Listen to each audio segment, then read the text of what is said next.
Naku, grabe, no? Grabe na nangyayari sa Pilipinas. Kayo ba'y natutuwa pa sa nangyayari sa Pilipinas? Kasi ano na, no? Sobra-sobra na. Ibang klase ito sa history ng bayang Pilipinas. Ngayon lang nangyari itong mga ganitong klase ng sa mga makalumang panahon, nangyayari itong ganito na magulo gobyerno, magulo ang nag-aaway-away ang mga estado. Nangyayari yan noong mga unang panahon. Pero ngayong modernong panahon, mga bossing, sibilisado ng mga tao, pero nangyayari pa rin ito. Anong problema? Anong problema?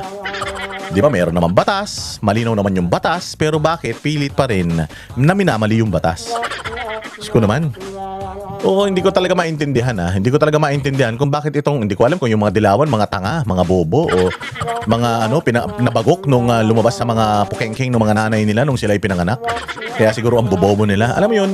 ICC. Part ba ng Pilipinas ang ICC? Probinsya ba ng Pilipinas yan? Di ba? Hindi naman. ICC, lagi naman natin sinasabi. Paulit-ulit din naman sila sinasabi. So paulit-ulit din tayo nasasabihin dito na ang ICC, wala pong jurisdiction sa Pilipinas yan. Kahit na nangyari yung mga krimen na iniimbestigahan nila noong tayo yung miyembro pa, pag naglabas sila ng warrant of arrest, depende pa rin yan kahit member state nga tayo dadaan pa rin tayo sa legal na proseso. Ano yung legal na proseso? Pag naglabas sila ng kanilang warrant of arrest, i-coordinate nila yan sa Interpol, i-coordinate ng Interpol yan dito sa kanilang counterpart sa Pilipinas, and then yung counterpart sa Pilipinas ipapasa yan sa korte, at ang korte ang hihingi ng sagot, reply doon sa inaakusahan. Tapos magpapalitan yan, and then the court will decide whether ipapadala ba itong ating citizen o hindi.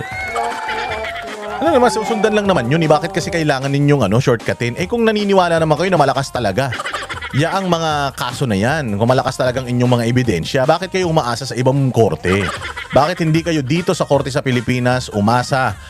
Maayos naman. Wala namang problema.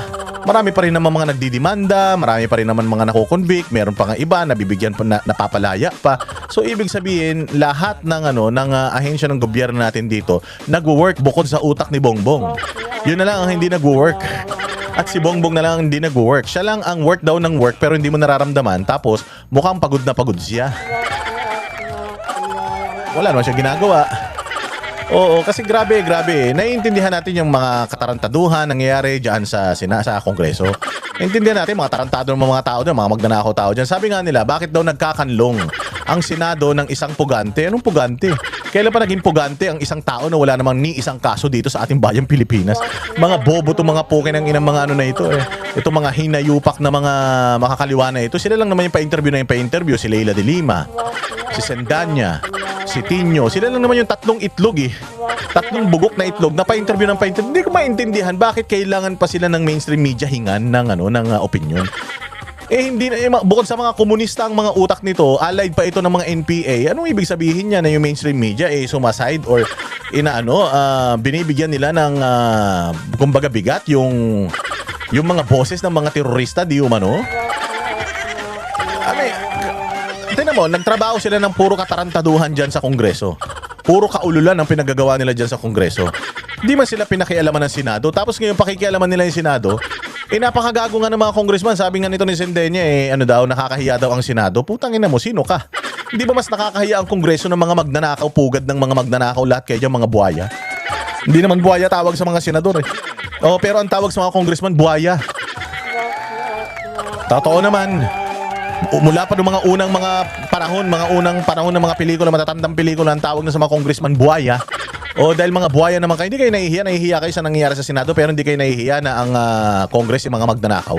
Mantakin mo, sinabi ng 18 Marines na maliit ang pera ang pinagkukulimbat yung mga pukin ng ina ninyo. Tapos sisilipin nyo Senado, sino kayo? Hindi nga sinisilip ng Senado yung mga katarantaduhan ninyo yung mga ginawa nyong illegal noong nag-iimbestiga kayo. Diyan, naghahanap pa kayo ng mga probable cause diyan sa impeachment ni VP. Sabi, hindi nga nila kayo pinakinggan, pinakialaman, di rin nila kayo sinabihan na mali yung ginagawa nyo kahit alam naman taong bayan na mali. Di rin naman wala silang kasi nga trabaho niyan, walang pakialamanan. Siyempre meron kayong separate na mga functions eh. So yung function nyo yan, kung gusto nyo babuyin yung function nyo, sa inyo yan. Pero pag umakyat na yan dito, putang ina nyo, wala na kayong pakialam. Wala na kayong pake. Kung kailan namin to dinggin, wala kayong pake. Kung sa susunod na taon, sa 2029, wala kayong pake. Basta ang importante lang dito niyan, bahala na kami niya, wala na kayong pakialam. Galingan ninyo yung inyong mga depensa. Galingan ninyo yung inyong mga yung mga ebidensya para pag by the time na magkaharap-harap kayo dito, hindi kayo magmumukhang mga tanga pa naman kayo. So ang nakakaya talaga dito, Congress. So Congress nakakaya, may mga ebidensya pa na mga magnanakaw kayo. Mga mangungulimbat kayo, lahat kayo, mga contractor kayo lahat dyan. O hindi ba? Sandamukal ang mga insertions ninyo. Puro ghost projects sa mga distrito ninyo, mga ulul kayo. Ang yayaman nyo lahat, pero yung mga constituents nyo, puro sa mga patay gutom at mga hampas lupa. O di ba? Ang ina nyo. Kayo wala kayong pakialam sa Senado. Kung ano man nangyayari sa Senado, gago kayo. Isa kayo sa mga kagagawa niyan. Gumugulo ang bayang Pilipinas dahil sa inyong mga putang ina ninyo. Imbis na nagtatrabaho yung mga nasa gobyerno, putang ina, kung ano-anong pinaggagawa ninyo. Imbis na si Inday Sara nagtatrabaho kung ano-ano mga pinaggagawa ninyo. Nananahimik naman si Pangulong Duterte, pinadala-padala nyo sa ibang bansa. O ngayon, tira naman yung nangyayari sa bayan, o hindi ba? Manta kami Senado na may sariling may sariling soberenya. Pucha yan, ginugulo ng NBI. Ay na, kailan pa ginawa ng NBI yan? Kailan pa nagkaroon ng ganyang history ang NBI na kinakasangkapan sila sa karahasan at paglabag sa batas? Supposedly ang NBI, mga yan mga kapitapitagan yan, mga abogado yan, mga ahente yan. Pero bakit ganun? Bakit kayo yung mga abogado hindi nyo alam kung tama pa ba yung ginagawa nyo? Sunod kayo ng sunod ng utos, ang abnormal na baliw na ninyo, na pinuno ninyo. Napakapikon pa niyan. Napakapikon pa niyan. Diyos ko po, kita nyo naman, di ba? Pinalitan yung AMLAC, tumarantado kaagad yung AMLAC. Pinalitan yung NBI, tumarantado kaagad yung NBI, nabulok kaagad yung ahensya. Ilang taon na inaalagaan ng NBI, ilang dekada na inaalagaan nila yung kanilang reputasyon. Yung malinis na kanilang pangalan. Kasi pag NBI, mataas yan Pag police, tapos NBI, mataas ang tingin mo sa NBI. Pero ngayon yung NBI, imaginein mo, taga-ayos na lang ng pinto. Taga-ayos ng pinto, NBI, saan ka naman? Nag-abugas siya mga yan. Tapos pag babarinahin mo lang ng pintuan, tapos gagawin mong tanga. Palalabagin mo sa batas po, taragis yan. Ano nakukuha nyo? Hindi, at yun lang tanong ko, sa mga ahente ng NBI, ano nakukuha nyo? Masaya kayo? Na most hated kayo ngayon, agency kayo ngayon, na minumura kayo ng mga kababayan natin na supposedly pinoprotektahan ninyo. Masaya kayo? Kung ako, tatay ko NBI. Kung ako, tatay ko NBI, may hiya ako. Takin mo, nakikita ko sa TV, sa social media, minumura yung NBI. Dahil puros kabulbalan yung ginagawa ngayon. Hindi naman nila ginagawa yan noon sabi ko nga sa inyo, di ba, sinugod yung KOJC. May NBI ba dyan? Wala, police lang nandiyan dyan. Nung si Pangulong Duterte pinadala sa dahig, may NBI ba? Wala, kasi matitino ang utak ng mga NBI supposedly. Kaya lang wala, nagkaroon ng latak Lagyan ba naman kayo ng bugok na itlog dyan Tapos ang pinakamasarap yung bugok, pinakamahirap yung bugok na itlog, putya siya pa yung ginawang pinuno. Siyempre, kung loko-loko yung pinuno, anong gagawin ng mga taga-sunod? Di magiging loko-loko din yung mga taga-sunod. Ako naniniwala ako na napaka-professional ng mga NBI. Ako, ang taas ng tingin ko sa NBI. Marami akong kapitbahay dito ng mga NBI. Iba-iba sasakyan. Sana all. Mga NBI, nakalagay yung mga plaka nila, NBI. Kaya alam ko, NBI. Ewan ko kung ginagamit na yung plaka nila, pero marami yung mga kapitbahay ng mga NBI. Kita ko iba-iba mga sasakyan. Pero alam ko naman, kasi hindi naman mga normal lang na mga mga pulis yan, mga abogado yan Mga di-kalibre man yan. So kung mayaman sila, baka libangan lang nila itong pagiging law enforcer. Pero siguro, may mga kliyente sila bilang mga abogado sila, kaya siguro mayayaman sila. So naiintindihan ko naman yan. Pero alam mo, sabi ko nga, taas ng tingin ko sa mga NBI. Even sa dati kong tinitirhan na, marami rin ako makakilala ng mga NBI. Marami akong, si Epimaco Velasco, idol ko nga yun. Pinanood ko pa yung pelikula ni FPJ. Dahil pag NBI, mataas. Kumbaga sa Amerika, para siyang FBI, di ba? Police and then FBI. Isa siyang bureau ng mga eksperto. Yung mga hindi kayang solusyonan, hindi kayang solbin ng utak ng mga pulis, sila yung mas mataas ang level. Kasi nga mga abogado yan, may mga aral yan Bawal yung mga yung mga bobo diyan kaya lang ngayon na nga ewan natin. Sabi nga ni Sir Jack nung nagpunta daw siya diyan. Sabi ni Sir Jack, alam mo Boss Dada, kilalang kilala tayo dun sa NBI. Karamihan ng mga taga-NBI na nakausap ko, ang babait, tsaka mga Duterte supporter, sabi pa nga nila sa akin, sandali na lang yan. Wag na kayong Na nagpunta nga siya doon nung una, yung isang nakita nyo doon sa Senate na may hawak na baril na tomboy. Yun yung nag-interview kay Jack nung si Magno pa yung NBI director. Tapos yung din na naghabla-habla sa kanya. Binigyan pa nga daw siya ng advice na ka na. Huwag na kayong masyadong banat ng banat. No? Kalmahan nyo lang yung mga banat nyo. Siguraduhin nyo na yung mga banat nyo. Naayon sa batas. Alam mo yung ina-advisean pa siya. Tapos biglang makikita mo may hawak ng baril. Mga matitinong tao biglang naging ulol. Biglang pinalitan yung happy nila. Ang galing-galing nung Magno. Ang galing-galing ni Judge. Kita mo naman. Si Magno. Tapos si Judge Santiago. Mga kapitapitagan. Tapos biglang pinalitan mo. Merong yung asawa corrupt daw. Grabe naman kayo. Corrupt ba yung asawa niya? Hindi naman yata. O dahil mga lumalabas na mga bali-balita na bilyon-bilyon din daw ang mga proyekto niyan sa kanilang distrito sa Laguna.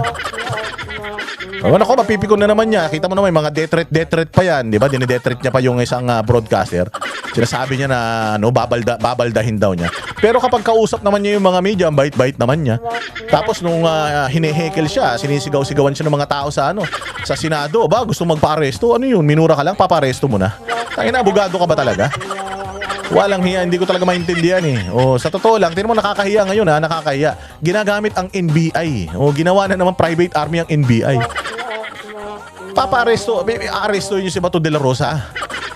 Tapos sasabihin nila walang nag-utos, hindi inutos ni Bongbong na aresto. Ba't yung ina-aresto, hindi pala inutos ni Bongbong? So ibig sabihin may sarili kayong desisyon. Magdidesisyon kayo nang hindi nyo kinukonsulta gobyerno. Di ba usually, gobyerno mag-uutos sa inyo, DOJ, yung mga dotted line ng mga amo nyo, yung mag-uutos sa inyo. Di ba? Kayo, National Bureau of Investigation, nag-iimbestiga nga kayo Pwede namang pulis ang umaresto, bakit kayo? For the longest time, wala namang umaarestong NBI kung hindi operations ng NBI. Pero kapag ganito mga state issues, hindi naman NBI yung pinapadala, kundi militar, mga pulis. Pero bakit ngayon NBI? Alam nyo kung bakit? Kasi hindi na nila magamit ang pulis. Hindi na nila magamit ang pulis sa mga kademonyohan nila. Why? Kasi si Nartatis, matinong tao man yan. Kami ang boses ng masa, hindi natatakot. Katotohanan lang, di kami nalulunod. Walang bahid ng sismis, lahat ay totoo. Kahit sino ka pa, pag mali ka babanatan ka. Walang pinipili kulay, wala kaming kinikilingan. Basta para sa bayan, kami lalaban. Pagtama palakpakan, pag mali banatan. Di matitinag, di matatakot, para sa bayan tuloy ang sigaw. Sa harap ng kamera, walang halong takot. Mga baluktot, lahat kayo'y tutumba. Ang hustisya at totoo, yun lang ang mahalaga. Kahit sinong harang, di kami matitinag. Walang pinipiling kulay, wala kaming kinikilingan. Basta para sa bayan, kami lalaban. Pagtama palakpakan, pag mali banatan. Di matitinag, di matatakot, para sa bayan tuloy ang sigaw. Kung nasa tama ka, ikaw ay aming kasama. Pero pag mali ka, handa ka na bang mabasag? Banateros kami, walang inuunan. Dahil bayan muna, bago ang sarili.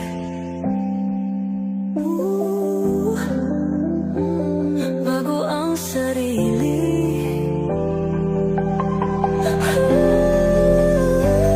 Pagtama palakpakan, pag mali banatan.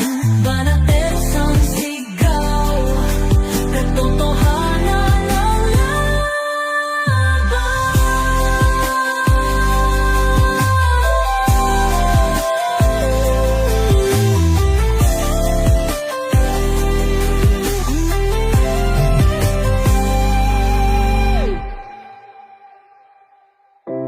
sa harap ng kamera, walang